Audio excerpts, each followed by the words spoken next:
Mapagpalang araw sa inyong mga bata! Welcome sa ating School at Home sa asignaturang Health, ikalimang baitang. Ang inyong guro, Ginang Teresita Sena. Pag-aaralan natin ngayon ang Module 1 ng Quarter 3, ang konsepto ng gateway drugs. Pero bago natin simulan ang ating aralin, mag-ehersisyo ka muna. Halika at sabayan mo ang ehersisyong inihanda ko para sa'yo. Handa ka na ba? Simulan na natin!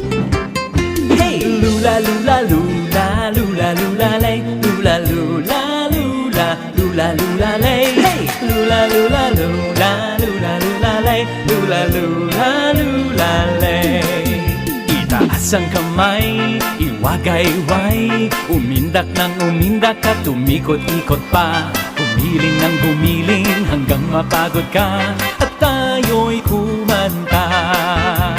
Lula lula lula lula lula lay lula lula lula lula lula lay Hey! Lula lula lula lula lula lay lula lula lula lay Itaas ang kamay, iwagayway, umindak ng umindak at umikot-ikot pa, gumiling ng gumiling hanggang mapagod ka at tayo'y kumanta. Hey! Lula lula lula lula lula lay lula lula lula lula lula lay Hey! Lula lula lula lula lula lay lula lula lula lay Isa pa! Lula lula lula lula lula lay lula lula lula lula lula lay Hey! Lula lula lula lula lula lay lula lula lula lay Para sa ating unang gawain, maglaro muna tayo. Hulaan mo ito. Anong produkto ang may dalawang pantig sa 3-in-1? Kung ang sagot mo ay kape, tama ka. Anong produkto naman ang inilalagay sa bibig na hindi nginunguya at niluluno? Ang sagot mo ay sigarilyo, tama ka pa rin.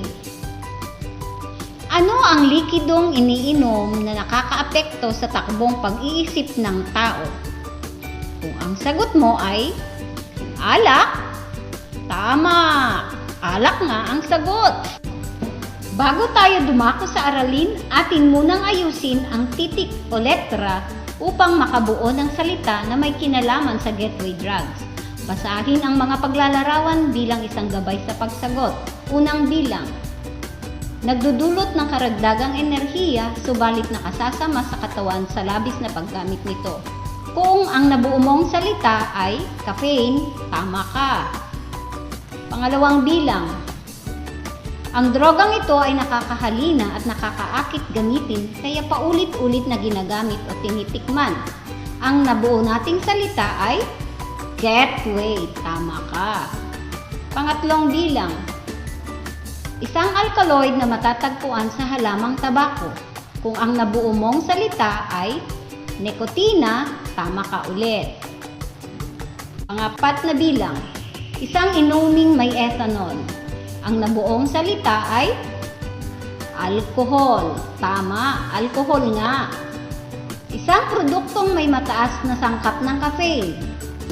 Ang tamang sagot ay kape. Tama, kape nga.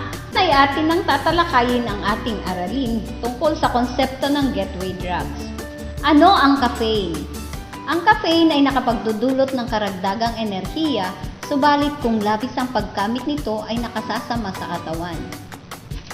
Mabilis at direkta ang epekto nito sa utak, ngunit 1,417 mabilis din itong lumabas sa katawan sa pamamagitan ng pag-ihi. Ang ilan sa mga halimbawa nito ay kape, soft drinks, tsaa, energy drinks, tsokolate, at mga candies. Ang nicotine naman ay isang alkaloid na matatagpuan sa halamang tabako na tinatawag na Nicotiana tabacum. Ito ay matatagpuan sa sigarilyo at iba pang produktong tabako. Ang epekto ng nikotina ay tumatagal lamang ng ilang minuto, kung kaya't kailangang magsindi pa ng isang sigarilyo para maipagpatuloy ang nararamdaman nilang kasiyahan hanggang mauwi sa nicotine addiction. Ang alcohol naman ay isang inuming may ethanol. Kaya dapat nating tandaan na ang gateway drugs ay nakakahalina at nakakaakit gamitin kung kaya't paulit-ulit na ginagamit o tinitikman hanggang sa tuluyang malulong at maging bahagi na sila ng pang-araw-araw na buhay. Nakapagdudulot ng karagdagang enerhiya ang caffeine, ngunit kung labis ang paggamit nito ay nakasasama sa kalusugan. Ang ilang halimbawa nito ay kape, tsaa, energy drinks, tsokolate. Ang nikotina naman ay matatagpuan sa sigarilyo at iba pang produkto. Isang inuming may ethanol ang alcohol. Tignan natin kung may natutunan ka sa ating aralin. Dumako na tayo sa ating pagsasanay. Narito ang panuto.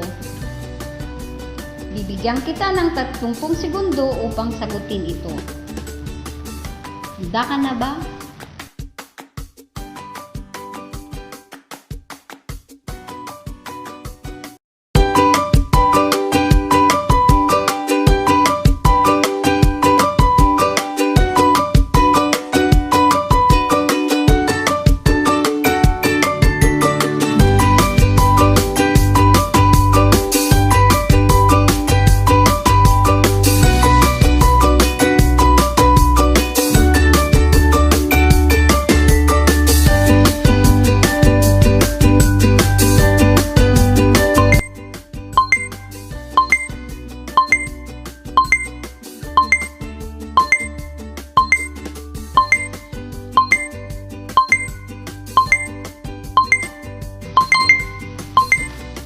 Atin nang iwasto ang iyong sagot.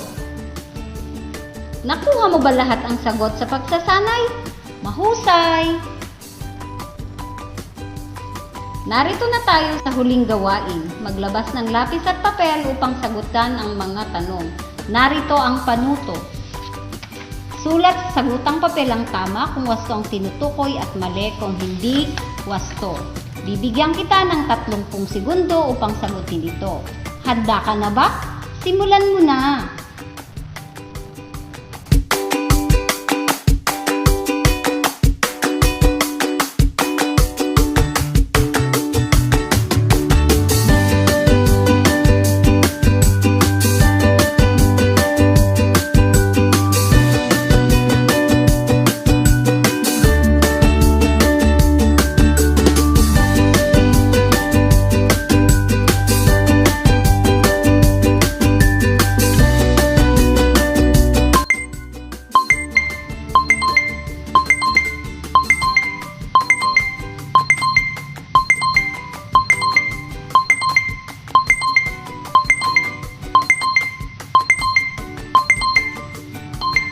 Ngayon ay atin nang iwasto ang iyong mga sagot.